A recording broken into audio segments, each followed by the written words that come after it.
हो खुदा, दिल में हो आगरे, तो ऊंचाई भी तुझे झुक के हाथ दे। आप अपना टैलेंट पहचानिए पहले। I want to become an IAS officer. Think about it, drink it, sleep it, be with that issue. मुझे बहुत डर सा लगता है सर, मैं कर पाऊंगा कि नहीं कर पाऊंगा। डर को छोड़ दीजिए। आज के दिन जिंदगी है, मिली है, वो जियो ना। आप अपने आप को वापस मोटिवेट कैसे कर पाते थे? Accept the reality, then you will not have any regret. I am a student and I will remain a student till the last moment. Ladies and gentlemen, please give a huge round of applause as I welcome Dr. Subhash Chandra. Thank you, thank you. Thank you everybody. Namaskar. How are you today? Let me first tell you what this show is all about. I have been in the business for almost 4 decades, and for last few years I have been going to various schools, colleges, meeting young people like you. A lot of questions come from the students. Mostly the first question starts from, they say, Mr. Chandra, how are you so successful? How much have you studied in life or in colleges? Where have you got this knowledge from? So it starts from those questions and then it goes to sometimes embarrassing questions. एक बार मेरे साथ क्या हुआ, इसी तरह college में बातचीत कर रहा था मैं, तो उन्होंने पूछा कि आप डॉक्टर चंद्रा कैसे बन गए? आप तो 10वीं क्लास पास हो। 10वीं क्लास पास आदमी डॉक्टर कैसे बन गया? तो मैंने उनको बताया कि भाई यूनिवर्सिटी ऑफ लंदन ने समझा कि एक doctorate, PhD in business management जो लोग करते हैं उनको डॉक्टरेट की डिग्री दी जाती है, पर मैं पढ़ा नहीं हूँ, गुड़ा हुआ हूँ। उस चीज़ को समझ के यूनिवर्सिटी ऑफ ईस्ट लंदन ने मुझे बिजनेस प्रोसेस मैनेजमेंट की डिग्री दी एंड डॉक्टरेट की डिग्री दी।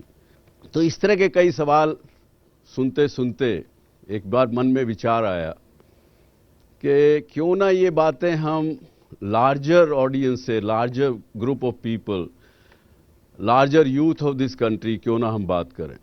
शायद आपको पता हो कि नहीं पता हो, 2020 में 2020 में ये country, India will be the youngest country of the world. आज भी शायद दूसरे तीसरे नंबर पे आता होगा। 65% हमारे देश की जो जनता है, जो लोग हैं 35 साल के नीचे हैं, 50% लोग 25 साल के नीचे हैं। और जिस प्रकार से पिछले 70 सालों में जिस प्रकार की भी सरकार मिली, जिस प्रकार से भी चीज़ें हुई, अभी आपको देखने को मिलेगा कि रोजगारी की समस्या भी बहुत आगे बढ़ने वाली है। बहुत से क्वेश्चंस आते हैं। तो मेरा एक ये प्रयास है कि आप लोगों से बात कर सकूं, आप लोगों तक अपनी बात पहुंचा सकूं, आपके कोई क्वेश्चन हो, प्रश्न हो, उनका मैं जवाब दे सकूं, और वो शायद आपकी ज़िंदगी में कहीं ना कहीं कुछ काम आए। अभी आप कुछ कर भी रहे हों, सक्सेसफुल हों, तो वो ज़्यादा सक्सेस कैसे मिले आपको। मैं ये अभी एक थोड़ा सा सवाल आपको सामने रखता हूं। आप क्या कर रहे हैं? मैं MBA की पढ़ाई कर रहा हूँ। I mean first Why year. did you selected to be in MBA? Why not in engineering? Sir, I did my engineering and after that I worked for 3 years in corporate, and then I realized that I should move to a more managerial role, so that's why I decided to go for a.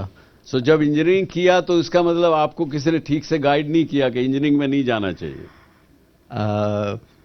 वैसे आप कह सकते हैं ऐसा।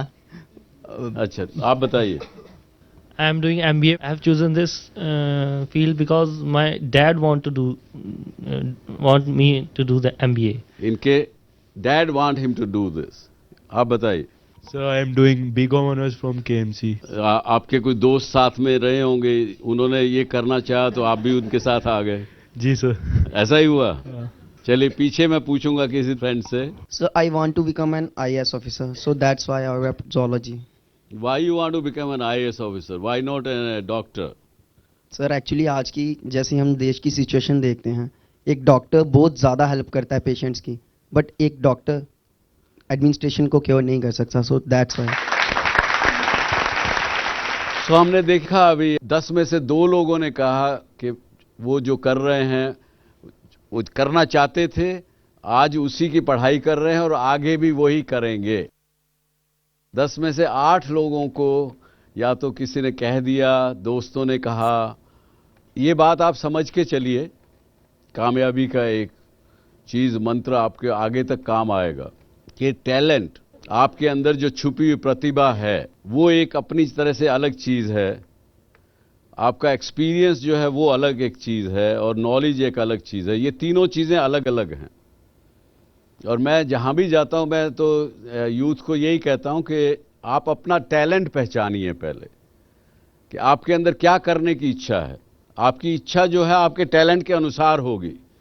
आपका repeated behaviour हमेशा होगा जो आपका टैलेंट होगा, वही काम कीजिए, उसी की शिक्षा लीजिए, उसी के आगे में लेके आगे बढ़िए, तो आप जिंदगी में और ज्यादा कामयाब होगे।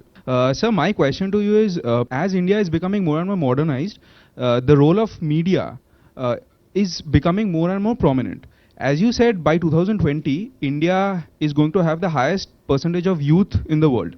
So, what do you think, how important is the role of the media in shaping the thoughts of today's youth, and how do you think media can play a role in shaping his overall personality as he grows up?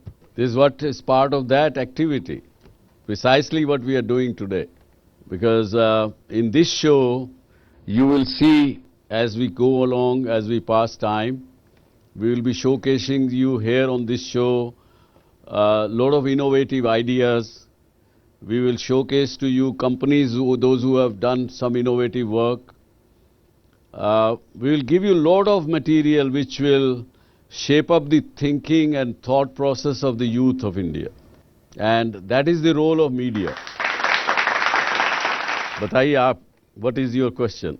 You have probably one of the most diversified business ventures that you have gotten in, whether it be education or entertainment or real estate or anything of that sort.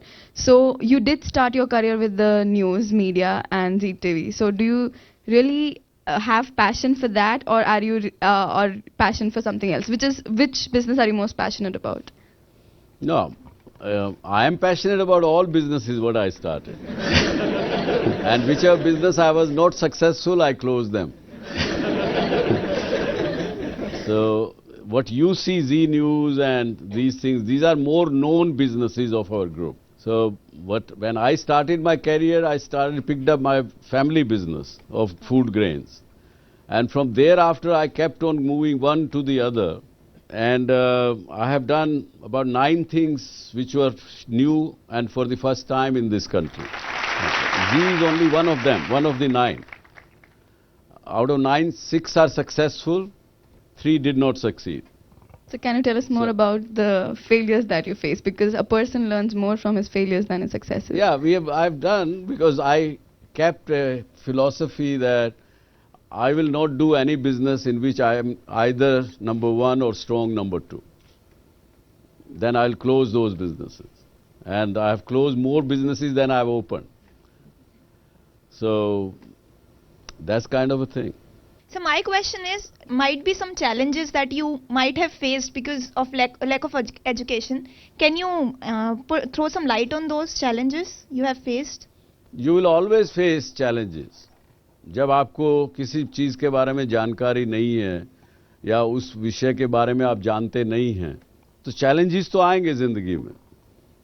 लेकिन उन challenges को अगर आप उसके बारे में पूरी तरह से उस पर कंसंट्रेट कर रहे हैं, उसके बारे में सोचते हैं, उसके बारे में जो भी कुछ जानकारी आपको जहाँ से भी मिलती है उसको आप लेते हैं, अब्जॉर्व करते हैं, तो वो कमज़ोरी नहीं रह जाती।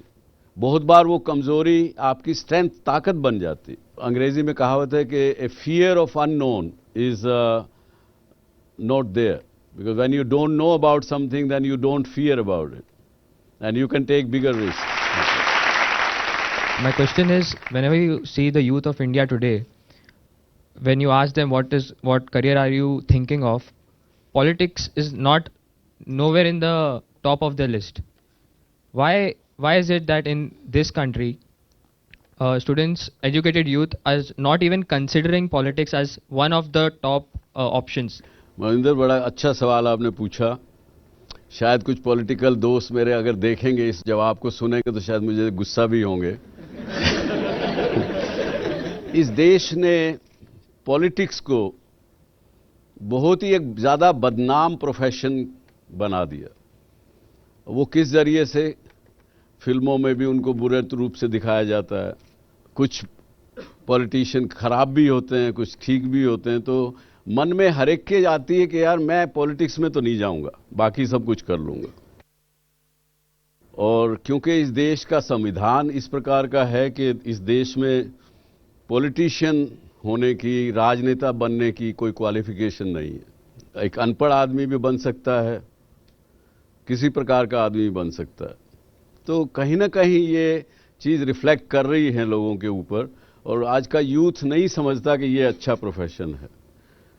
जबकि मेरा ऐसा मानना है कि अगर पढ़े लिखे लोग, आज के यूथ अगर आएंगे, तो politics will also become a very likeable profession and more people will start doing it. They all see the fame that the person has got, पर ये जो टाइम गैप होता है एक ऑर्डिनरी से एक्स्ट्राऑर्डिनरी बनने का, उस वक्त सब आपको एक फेलियर समझते हैं। और उस सिचुएशन को कॉप अप कैसे किया आपने यहाँ तक बनने में? क्योंकि वो टाइम गैप वो सिर्फ आप ही जानते हैं, या जिस सिचुएशन से जिसने आपका मजाक उड़ाया वो जानता है। तो इससे कैसे कोप अप किया? उसी से सीखते हो भैया। मुझे एक अच्छी तरीके से किस्से याद हैं। 1983 तक मैं दिल्ली में रहता था। दिल्ली में हिंदी से काम चल जाता है अच्छा खासा, बिजनेस की भाषा हिंदी भी है। लेकिन मुंबई में भाषा बिजनेस की केवल इंग्लिश है, और अंग्रेजी मुझे तो आती नहीं थी, तो बहुत उल्टा सीधा इंग्लिश बोल लेता था। लोग, आपने जैसे कहा, वो लोग हंसते भी थे, परंतु मुझे कभी भी उस बात का कॉम्प्लेक्स नहीं आया दिमाग में। ऐसा कभी क्यों नहीं लगा? क्योंकि मन में मेरे ठान लिया था मैंने, और सच्चाई भी थी ये। मैंने अपने आप को कहा कि भाई इंग्लिश तो मेरी मदर टंग नहीं है, मेरी मातृभाषा नहीं है। अगर इसमें मैं गलत भी कुछ कर जाता तो doesn't matter. Idea is that I should be able to communicate my point of view. Thank you. I can only tell you what I know, and I know that whatever you want to do it wholeheartedly with total concentration, total thought in that issue.